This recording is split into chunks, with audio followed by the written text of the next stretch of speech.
কার সাথে কার জোট এটি নিয়ে আলোচনা চলছেই। গত এক বছর ধরেই আমরা প্রায় এক বছর ধরেই ইসলামী দলগুলোকে দেখছি যে তারা একসঙ্গেই আলোচনা করছে, মিটিং করছে, সমাবেশ করছে, সেখানে বিএনপিকে বাদ রেখেই তারা করছে।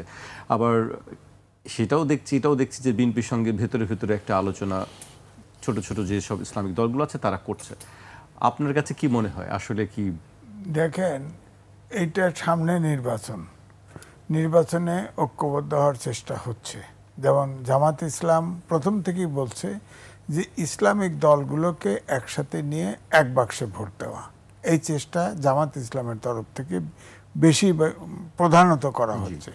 আর বিএনপির তরফ থেকেও কিন্তু ইসলামিক দলগুলোর সাথে যোগাযোগ করা হচ্ছে যাতে সব ইসলামিক দল একদিকে না যায়। হ্যাঁ, অর্থাৎ ইসলামিক দলের ভিতরে ধরেন বিরাট বিরাট পার্থক্য আছে। যদিও বলা হয় ইসলামিক দল, সবগুলোই ইসলামিক দল একে অপরকে মনে করে না। যেমন ধরেন ইসলামের দলগুলোর সেক্ট আছে ৭৩টার মতো, ৭৩ ভাগ আছে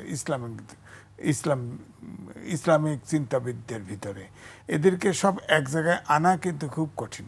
হ্যাঁ, ছোট ছোট যেমন আগে সমাজতন্ত্র, আমি দেখছি সমাজতন্ত্রে যারা বিশ্বাস করতো আধা মসজিদি পোয়া মসজিদি হয়ে দুইজনে দুই ভাগ হয়ে যেত, এরকম আর কি।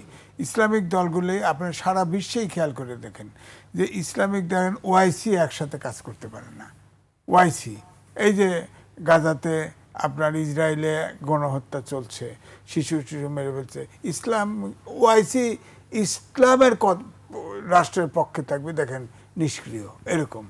তো আমাদের দেশেও ইসলামিক দলগুলোর ভিতরেও ওই কারণে পার্থক্য আছে। আমি যেটা বলছি যে 73 সেক্ট আছে, মানে এটাকে উপদল বলেন আর দল বলেন আর অথবা চিন্তার পার্থক্য বলেন, 73 আছে। সুতরাং এর ভিতরে ধরেন এখন যারা ভোটের জন্যে একে অপরকে স্যাক্রিফাইস করবে আলোচনা হচ্ছে। যেমন ধরেন ইসলামিক আন্দোলন বাংলাদেশ আর আপনার হেফাজত মজলিস বাংলাদেশ, খেলাফত মজলিস, এদের চিন্তায় আকাশ পাতাল পার্থক্য। আমরা এতদিন তাদের মানে এইসব ওনাদের আলেম জামাত ইসলামের বক্তব্য শুনছি, তো বিরাট পার্থক্য, গ্যাপ। এখন যদি ঐক্যবদ্ধ হয় তাহলে শুধুমাত্র ভোটের জন্য হবে।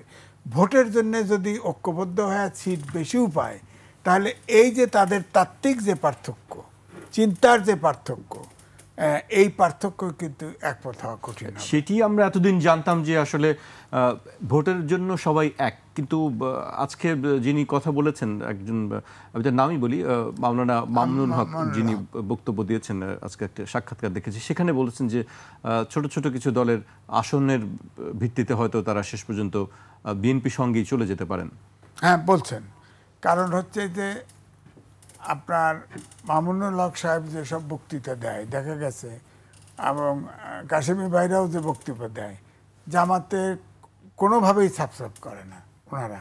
এখন এই জন্যই আমি বলছি যে কার সাথে কার ঐক্য হবে, যেমন আপনার হেডিং, এটা কিন্তু এখনই কনক্লুড করা যাবে না। এটা আলোচনা চলছে, ইলেকশনের রোডম্যাপ ঘোষণা এই মাসে দিবে। রোডম্যাপ কি তাও বুঝি না, হয়তো ইলেকশনের শিডিউল দিবে, তার আগে হয়তো একটা চূড়ান্ত হবে। যদি নিশ্চিত হওয়া যায় ইলেকশন ফেব্রুয়ারিতে হচ্ছেই, এখনও তো একটা কনফিউশন ধোঁয়াশা কিন্তু আছে।